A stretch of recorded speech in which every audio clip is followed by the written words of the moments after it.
Rasulullah Mabad, Bapak Ibu yang rahmati Allah Subhanahu wa taala. Alhamdulillah sekarang kita udah sampai di Uhud atau di Gunung Uhud. Uhud itu sebagaimana yang kita lihat di sebelah sana. Jadi Uhudnya gunungnya panjang ya. Jadi dari ujung sana terus sampai ujung sana itu masih Gunung Uhud. Adapun yang sebelah sini yang banyak orang-orang naik di atas itu disebut dengan Jabal Rumat.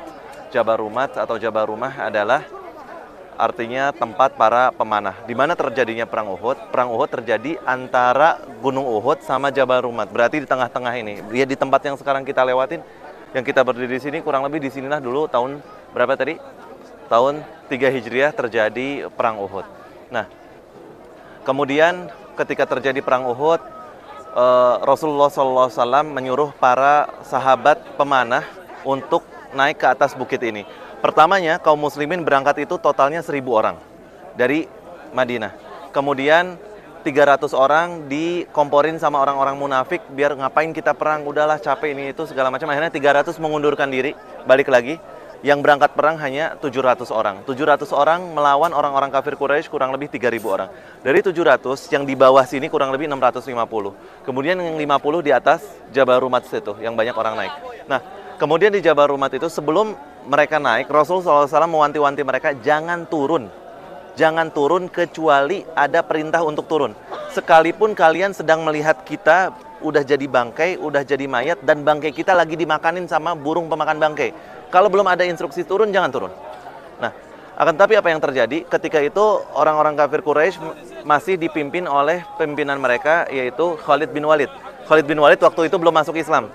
Jadi ketika itu Khalid bin Walid udah bisa dikatakan orang kafir Quraisy kalah. Kemudian setelah kekalahan mereka, kaum muslimin bisa mengambil harta rampasan perang. Yang 50 orang di atas itu kabita, ibaratnya mereka pengen ikutan. Maka 40 orang turun. Ketika 40 orang turun, yang 10 bilang jangan turun, belum ada perintah, belum ada instruksi. Kata yang 40, udahlah, udah jelas-jelas kita menang, ngapain lagi tunggu, udah kita turun. Ketika mereka turun 40, maka Khalid bin Walid ngelihat mereka turun, dan Khalid bin Walid yang tadinya mau pulang karena ngerasa udah kalah, akhirnya muter balik. Ada pendapat ulama dalam hal ini dua hal. Ada yang bilang muter balik Gunung Uhud, ada yang bilang muter balik Jabal Rumat ini. Allah alam, pendapat yang kuat Khalid bin Walid dan pasukan kafir Quraisy muter balik Jabal Rumat. Karena kalau Gunung Uhud diputar balik kelamaan.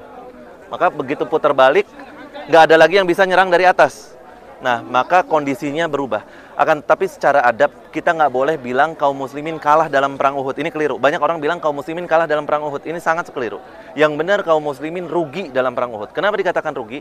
Karena peperangan di zaman Rasulullah SAW itu yang jadi kebiasaan mereka, kalau dikatakan menang atau kalah ketika target berhasil. Ketika target berhasil, maka dikatakan menang. Target nggak berhasil, dikatakan kalah.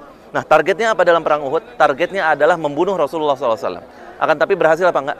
Nggak berhasil. Maka nggak bisa kita katakan orang kafir Quraisy menang, kemudian kaum muslimin kalah. Yang benar adalah kaum muslimin mengalami kerugian. Bedakan antara kalah sama mengalami kerugian.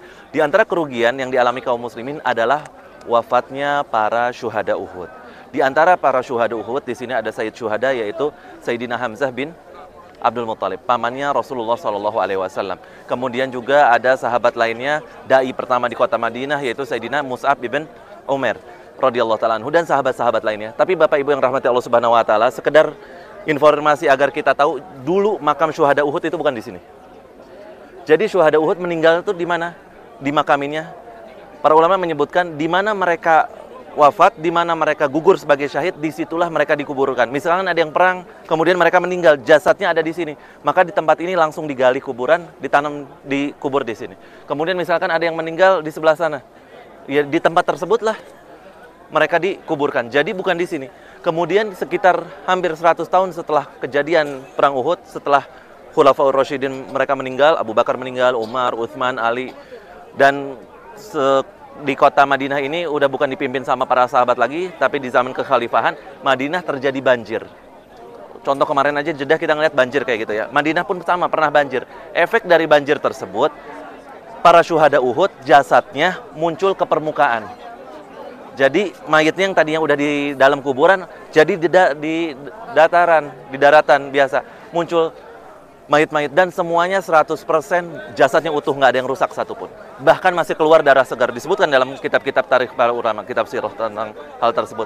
Maka ketahuanlah di mana ini siapa mayat Sayyidina Hamzah kena, kelihatan bekas dadanya terbuka, kemudian hatinya udah nggak ada karena dibunuh oleh siapa? Wahsy ya. Kemudian hatinya dimakan oleh